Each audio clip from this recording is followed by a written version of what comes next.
বহু পূর্বে অর্থাৎ বেহেস্তীয় বা স্বর্গীয় যুগে স্বর্গে পিতা এবং পুত্র এক সভায় মিলিত হন এবং পতিত মানব জাতিকে উদ্ধারের পরামর্শ করেন।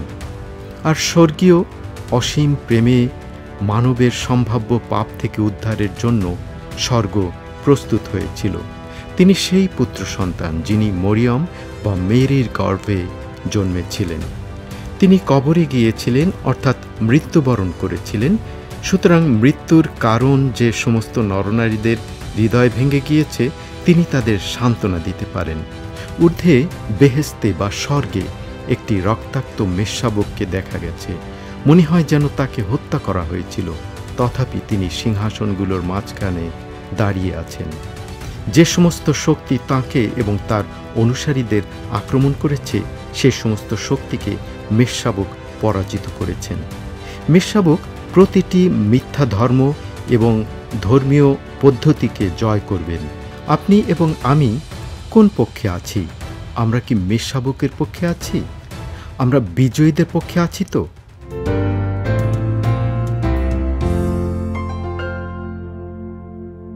প্রিয় শ্রোতা, ধারাবাহিক এই অনুষ্ঠানে আমরা প্রকাশিত কালাম বা প্রকাশিত বাক্যের সবচেয়ে বড় বিষয়গুলো নিয়ে আলোচনা শুনে থাকি।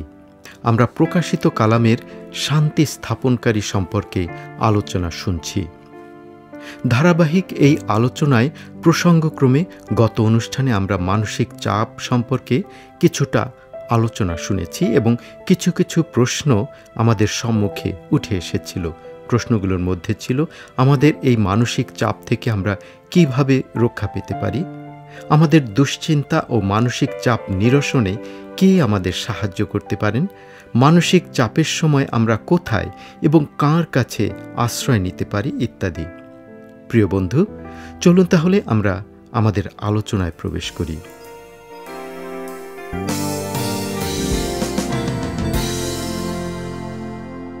প্রিয় শ্রোতা, প্রকাশিত কালাম 1 অধ্যায় 1 পদে লেখা আছে, ঈসা আল মসির প্রকাশিত কালাম। প্রকাশিত কালাম 1 অধ্যায় 5 পদ তাঁর বিষয়ে বলে, তিনি বিশ্বস্ত সাক্ষী, মৃতগণের মধ্যে প্রথম জাত ও পৃথিবীর রাজাদের কর্তা। তিনি কবরে গিয়েছিলেন অর্থাৎ মৃত্যুবরণ করেছিলেন। সুতরাং মৃত্যুর কারণ যে সমস্ত নরনারীদের হৃদয় ভেঙে গিয়েছে তিনি তাদের সান্ত্বনা দিতে পারেন। তিনি পৃথিবীর রাজাদের উপরে রাজত্ব করেন। তিনি তাদের উপরে কর্তৃত্ব করেন। মহাবিশ্বে তাঁর শক্তি ও ক্ষমতা অদ্বিতীয়।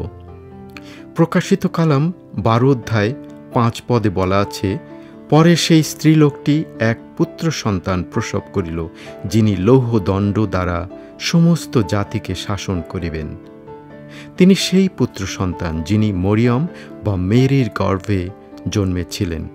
তিনি সেই ত্রাণকর্তা যিনি শয়তানের সমস্ত প্রলোভনের মোকাবেলা করেছিলেন এবং বিজয়ী হয়েছিলেন।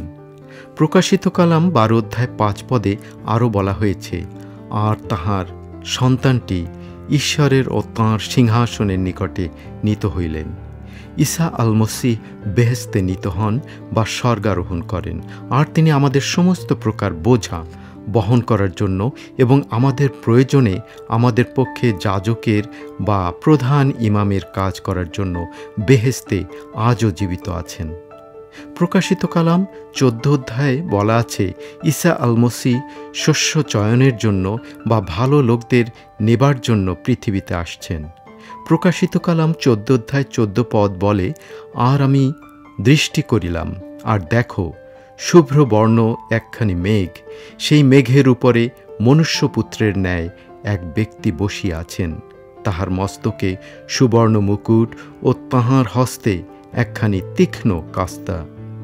তিনি তাঁর বিশ্বাসীদের সংগ্রহ করবেন এবং তাদের বেহেস্তে নিয়ে যাবেন, কিন্তু তিনি পাপকে এবং পাপীদের চিরদিনের জন্য দূর করে দেবেন। প্রকাশিত বাক্য 19 অধ্যায়ে তাঁকে সাদা আরোহী হিসেবে চিত্রায়িত করা হয়েছে, যা অতিক্রমকারী, বিজয় এবং বিজয়োল্লাসের প্রতীক। তিনি একমাত্র ব্যক্তি যিনি মহাজাগতিক যুদ্ধে কখনো পরাজিত হননি। তিনি সেই মহানায়ক যিনি কোনো যুদ্ধে পরাজয় বরণ করেননি। তিনি সেই ব্যক্তি যিনি শয়তানকে পরাজিত করবেন। প্রকাশিত কালাম 1 অধ্যায় থেকে 22 অধ্যায় পর্যন্ত একজনই নায়ক আছেন, আর তিনি হলেন ঈসা আল মসিহ বা যীশু খ্রিস্ট। তবে প্রকাশিত কালামে ঈসা আল মসিহকে বোঝাতে ব্যবহৃত সব প্রতীকগুলোর মধ্যে হত মেষশাবকের প্রতীকটি সবচেয়ে গুরুত্বপূর্ণ এবং সবচেয়ে মূল্যবান। এটি অন্যান্য প্রতীকগুলোর চেয়ে অধিকবার লক্ষ্য করা যায়। প্রকাশিত কালামে ঈসা আল মসিহ বা যীশুকে 27 বার মেষশাবক হিসেবে বর্ণনা করা হয়েছে।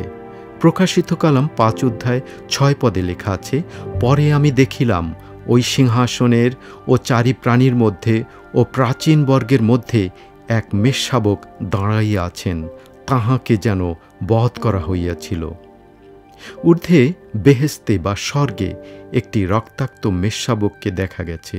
মনে হয় যেন তাকে হত্যা করা হয়েছিল, তথাপি তিনি সিংহাসনগুলোর মাঝখানে দাঁড়িয়ে আছেন। প্রকাশিত কালাম 13 অধ্যায় 8 পদ বলে, ঈসা আল মসিহ হলেন জগৎপত্তনের সময় অবধি হত মেষশাবক।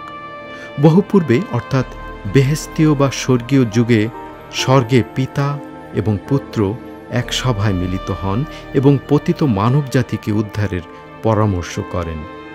আর স্বর্গীয় অসীম প্রেমে মানবের সম্ভাব্য পাপ থেকে উদ্ধারের জন্য স্বর্গ প্রস্তুত হয়েছিল। প্রকাশিত কালাম 12 অধ্যায়ে নাগ সদৃশ পশু মেষশাবকের সঙ্গে ও তার অনুসারীদের সঙ্গে যুদ্ধ করে, তবে 11 পদে তারা সেই নাগকে পরাজিত করে। প্রকাশিত কালাম 12 অধ্যায় 11 পদে লেখা আছে, আর মেষশাবকের রক্ত প্রযুক্ত এবং আপন আপন সাক্ষ্যের বাক্য প্রযুক্ত তাহারা তাহাকে জয় করিয়াছে। প্রকাশিত কালাম পুস্তকে মেষশাবক সেই নাগকে জয় করেছেন। যে সমস্ত শক্তি তাঁকে এবং তার অনুসারীদের আক্রমণ করেছে, সে সমস্ত শক্তিকে মেষশাবক পরাজিত করেছেন। মেষশাবক প্রতিটি মিথ্যা ধর্ম এবং ধর্মীয় পদ্ধতিকে জয় করবেন। প্রকাশিত কালাম 17 অধ্যায় 14 পদ বলে, তাহারা মেষশাবকের সহিত যুদ্ধ করিবে, আর মেষশাবক তাহাদিগকে জয় করিবেন। আপনি এবং আমি কোন পক্ষে আছি? আমরা কি মেষশাবকের পক্ষে আছি? আমরা বিজয়ীদের পক্ষে আছি তো? কারণ তিনি প্রভুদের প্রভু ও রাজাদের রাজা, এবং যাহারা তাঁহার সহবর্তী তাদের আহত ও মনোনীত ও বিশ্বস্ত বলে ডাকা হবে। প্রকাশিত কালাম পুস্তকে মেষশাবক জয়ী হন আর শয়তান পরাজিত হয়। প্রিয় শ্রোতা, এতক্ষণ স্বর্গীয় মেষশাবক সম্পর্কে শুনছিলেন, যিনি জগতের পাপভার বহন করে মানুষকে পাপের ভারাক্রান্ত হওয়ার দায় থেকে মুক্তি দিয়েছেন।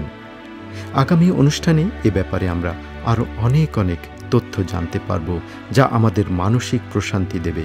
আমাদের অনুষ্ঠান নিয়মিত শুনতে থাকুন এবং আত্মিকভাবে মানসিক চাপ থেকে মুক্ত থাকুন। প্রভু আপনার সহায় থাকুন।